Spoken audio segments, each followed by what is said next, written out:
Fala aí pessoal, estamos aqui mais uma vez para mostrar agora o passo a passo do cavalo, né? Eu vou só falar aí algumas relevâncias, né? Porque o vídeo do Speed Paint muitas vezes fica rápido demais, né? Apesar que o vídeo já está acelerado aí. Eu usei técnica de observação, aquela mesma técnica de observação que eu já passei na lista de reprodução, a técnica de observação. Então se você não sabe como utilizar essa técnica para copiar aí os seus desenhos, né?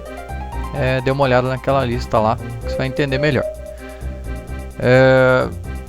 Eu digo isso porque o objetivo não é que vocês copiem, né, exatamente o desenho que eu estou fazendo aí. O objetivo é que vocês entendam a técnica que eu estou usando, para vocês poderem fazer os seus próprios desenhos, né?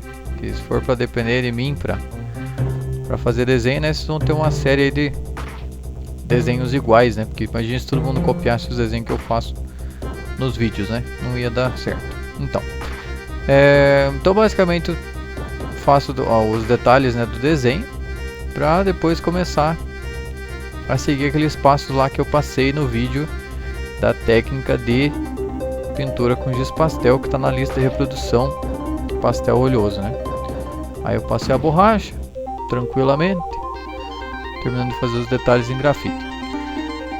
Na hora de passar as cores, eu vou seguir sempre a mesma regra, começar pelas cores mais claras possíveis, né? No caso aí, como o cavalo é marrom, eu tenho que começar usando marrom, porque não tem tom mais claro no pelo desse cavalo, no caso aí. Olha só, sempre chega a mensagem quando eu estou gravando o vídeo. E já deixando as áreas brancas do reflexo, né? É um aspecto bem interessante. Tipo, aí os reflexos que tem não são brancos assim, né? Então eu vou deixar já o tom mais claro do reflexo ali, para depois, ó, ir escurecendo, né? Como eu tô fazendo aí nessa etapa. Ainda eu tô utilizando a mesma cor, né? O mesmo tom de marrom, que é esse marrom mais avermelhado, no caso, tipo uma terra de siena, né? E fazendo aí as partes onde o pelo não pega tanto reflexo, né? Então sempre levando em consideração aquelas regrinhas básicas lá, né? Luz e sombra, tons dos objetos, né? A cor de cada elemento que tem ali na imagem que você estiver reproduzindo, e os reflexos, né? Como já comentei, né? Apesar do reflexo sempre entrar por último, se o material que você usa exige que você deixe o branco do papel para servir como branco, né?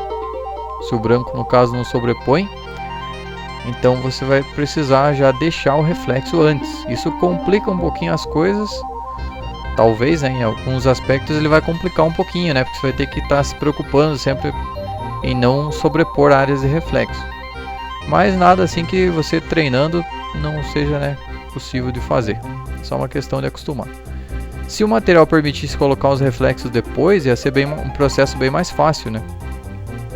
Mas no caso do giz pastel oleoso, não. Eu vou passar uma técnica nova de giz pastel oleoso aí nesses dias à frente, né? Para mostrar que tem como retirar o giz pastel com algum objeto de metal, né? Eu, no caso, uso estilete. Aí dá para fazer aprofundar um pouquinho mais os efeitos aí com giz pastel. Esse segundo tom de marrom é um tom mais para sépia, né? Se você não conhece os nomes das cores aí que eu tô falando, terra de siena e sépia, pesquise, né, para você saber, porque é um nome. Se for comprar essas cores aí em tubos de tinta, você vai encontrar mais ou menos com esses nomes aí. É a parte da sombra, né, que eu tô fazendo. Estou usando esse tom de marrom porque, como o cavalo é marrom, obviamente eu vou tentar usar o marrom. Mas é interessante você fazer as pinturas sempre analisando, pensando nos tons primários, né? O que compõe a terra de siena? Por exemplo, aquele primeiro tom de marrom magenta, amarelo limão e preto. Basicamente seria isso. O sépia vai ter magenta, amarelo limão e mais preto ainda, né? Talvez um pouco de azul, dependendo da composição da tinta. Mas normalmente é só tipo laranja com preto, né? Aí eu passando o tom do focinho dele ali, que é mais cinza, né? Também não tem nada de específico, trabalhar sempre a cor e deixar as áreas de reflexo. Ali não pega um reflexo muito forte, né? Então não precisa deixar o reflexo tão exagerado assim. O focinho dele tem alguns tons rosados que eu vou passar depois, né? A parte da sombra do branco ali também eu passei um azul, por causa que como é uma foto que foi tirada de dia, o que acontece? A parte da sombra normalmente ela tem uma luz azul bem mais forte, né? Então o branco do pelo dele vai aderir mais a esses tons aí. Aí são as áreas mais quentes, né, que eu estou passando, laranja e vermelho, para fazer essas áreas mais quentes aí. Na câmera parece bem forte, né, mas não é tão forte assim. Não precisa passar com tanta força, né? Que nem eu falei, cada imagem é uma questão, né? Depois eu tenho que voltar trabalhando daí com marrom, no caso marrom terra de siena, e depois voltar trabalhando um pouquinho do... eu trabalhei com preto também para fazer a sombra, né? Mas como eu falei, sempre seguindo aqueles princípios básicos lá, né? Fazendo tons do objeto, sendo influenciado pela luz e sombra e o reflexo. Se você conseguir colocar isso em técnicas, né? Saber cada hora certa de colocar a luz e sombra, como influenciar a cor do objeto, né? O tom do objeto com a luz e sombra e como influenciar com o reflexo, você vai ter uma técnica aí fácil de trabalhar, né? Para você vai se tornar fácil. Só que você tem que dividir isso aí em passos, né? Se você não conseguir dividir em passos, vai ficar bem complicado. Eu gosto bastante de tentar seguir sempre os mesmos passos para mim disciplinar um pouquinho a pintura que eu faço. Essa borrada que deu aí foi o giz branco, né, que eu tô passando nas áreas de reflexo ali, onde já passei todas as cores que tinha que ter. Resta borrar. E em vez de usar o dedo ou usar esfuminha, eu tô usando o giz branco, que daí eu já dou uma clareada nos reflexos e aproveito borrar o que tem que ser borrado, né? Então eu tô usando o giz branco praticamente como esfuminha. Óbvio que eu não vou usar o giz branco para borrar as áreas de sombra, né?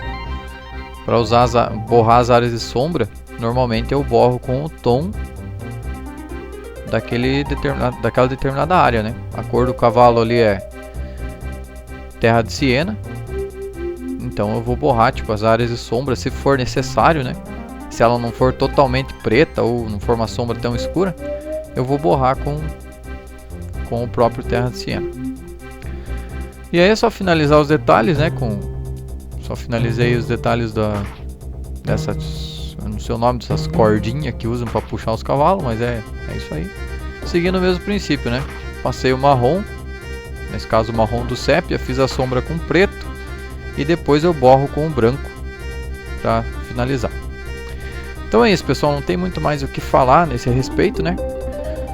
Só quero agradecer aí enquanto termino de fazer. Aí é só os retoques finais, né? Retocar onde ficou muito poroso, né? Dar os últimos retoques.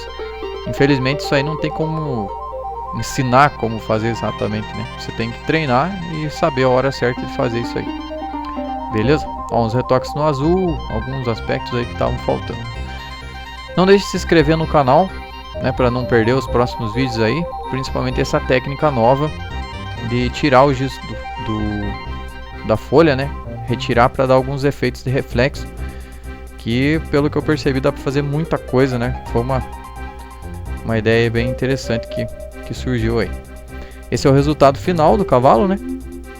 Então é isso, pessoal.